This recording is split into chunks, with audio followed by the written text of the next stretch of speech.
Halo semuanya, perkenalkan nama saya Litani Kristi dengan NIM 2024 0351 00001.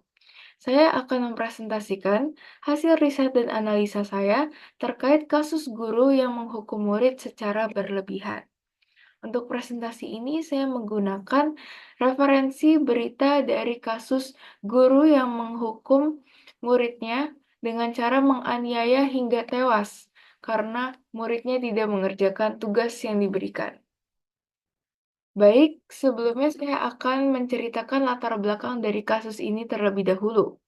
Pada tanggal 16 Oktober 2021 yang lalu, salah satu murid di SMP Negeri Kecamatan Alor Timur dianiaya hingga tewas oleh gurunya.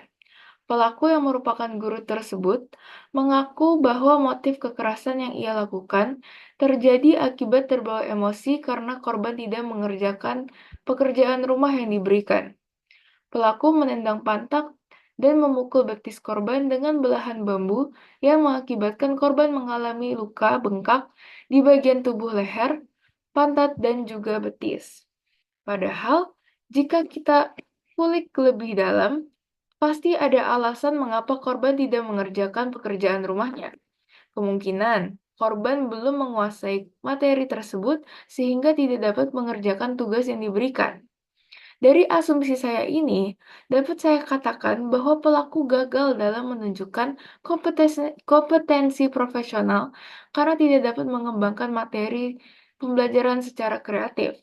Pelaku juga tidak menguasai kompetensi kepribadian karena pelaku tidak mencerminkan kepribadian yang stabil, dewasa, berakhlak mulia, dan gagal menjadi teladan bagi peserta didik. Dari kasus ini, saya menemukan 5 butir etika profesi pendidik yang dilanggar oleh pelaku. Yang pertama, ada penghormatan terhadap orang tua dan siswa. Yang kedua, keselamatan dan kesejahteraan siswa. Yang ketiga, profesionalisme tinggi. Yang keempat, menghormati keanekaragaman. Dan yang terakhir, komitmen terhadap profesionalitas. Berikut adalah alasannya. Dalam kasus ini, diberitakan seorang guru yang melakukan aksi penganiayaan terhadap muridnya. Hal ini merupakan pelanggaran etika profesi, penghormatan terhadap siswa dan orang tua, dan juga keselamatan dan kesejahteraan siswa. Karena pelaku tidak menghormati hak-hak siswa dan tidak memperlakukan korban dengan hormat. Dalam kasus ini, siswa tidak mendapatkan haknya untuk merasa aman dari tindakan kekerasan. Padahal, seharusnya siswa berhak untuk mendapatkan perilaku yang positif dari guru, seperti perilaku yang suportif, membangun, dan tanpa menggunakan kekerasan. Pelaku juga tidak bertanggung jawab dalam menciptakan lingkungan pembelajaran yang aman dan nyaman bagi siswa, karena kejadian ini tentunya akan menimbulkan rasa tidak nyaman dari siswa. Lalu kemudian pelaku juga mengaku bahwa ia melakukan aksi tersebut karena korban tidak mengerjakan tugas yang diberikan, sehingga pelaku terbawa emosi dan melakukan penganiayaan. Hal ini juga merupakan pelanggaran etika profesi profesionalisme tinggi, karena tindakannya yang melakukan aksi tersebut didasarkan karena terbawa emosi sangatlah tidak profesional. Seorang guru diharapkan memiliki kesabaran yang tinggi dalam menghadapi muridnya. Pelaku juga melanggar etika profesi menghormati keanekaragaman karena pelaku gagal dalam memahami kemampuan siswanya yang tidak dapat mengerjakan tugas. Padahal, guru diharapkan dapat menghormati dan menghargai setiap perbedaan dari siswanya yang mencakup latar belakang, ras, dan juga kemampuan. Kemudian dari perilaku-perilaku tersebut, pelaku juga melanggar etika profesi komitmen terhadap profesionalitas. Karena seharusnya guru menjaga integritas dan menjunjung tinggi kode etik profesi.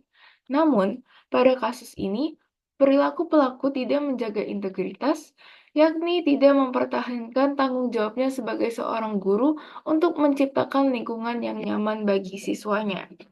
Tentunya, dari kejadian ini berdampak sangat fatal bagi siswa maupun institusi sekolah.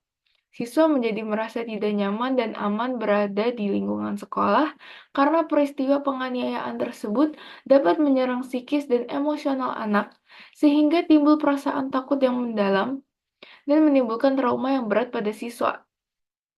Tentunya pihak institusi sekolah juga akan mendapatkan pandangan buruk dan kehilangan kepercayaan dari masyarakat yang menyebabkan kemungkinan sekolah tersebut dapat kehilangan banyak murid. Tentunya perlu ditetapkan kebijakan untuk mencegah pelanggaran etika ini agar tidak kembali terulang. Menurut saya, kebijakan yang dapat diterapkan dari pihak sekolah untuk guru yang melakukan penganiayaan terhadap murid adalah dengan memberikan pelatihan secara psikologis dengan ketat. Bisa juga dengan menyediakan kegiatan yang bermaksud untuk meningkatkan kesadaran guru terhadap etika profesi guru, seperti mengadakan kegiatan seminar bagi calon guru agar bisa memahami serta menangani karakter dan perilaku siswa yang beragam dengan baik dan bijak. Hal ini dapat membantu untuk mencegah pelanggaran sebelum terjadi. Solusi yang bisa diambil pada kasus ini adalah perlu diadakannya pelatihan serta evaluasi bagi para calon guru maupun guru mengenai pentingnya etika profesi guru agar dapat mencegah kejadian pelanggaran etika profesi guru. Menurut saya, daripada melakukan tindakan kekerasan sebagai sanksi, lebih baik guru melakukan pendekatan kepada murid maupun orang tua murid serta melakukan komunikasi yang efektif. Dengan melakukan komunikasi yang efektif dengan murid dan orang tua murid, guru dapat mengetahui kesulitan apa yang dialami muridnya yang menyebabkan murid tersebut tidak dapat mengerjakan pekerjaan rumah yang diberikan. Dengan begini, kedua pihak akan diuntungkan. Guru tidak akan melanggar etika profesi dan murid juga akan mendapat dorongan untuk belajar tanpa merasa tertekan. Dari kasus ini, saya dapat menyimpulkan bahwa penerapan etika profesi dalam dunia pendidikan sangatlah penting, tak hanya untuk menjaga kualitas anak bangsa, namun juga untuk meningkatkan kualitas pendidikan serta membangun nilai-nilai moral.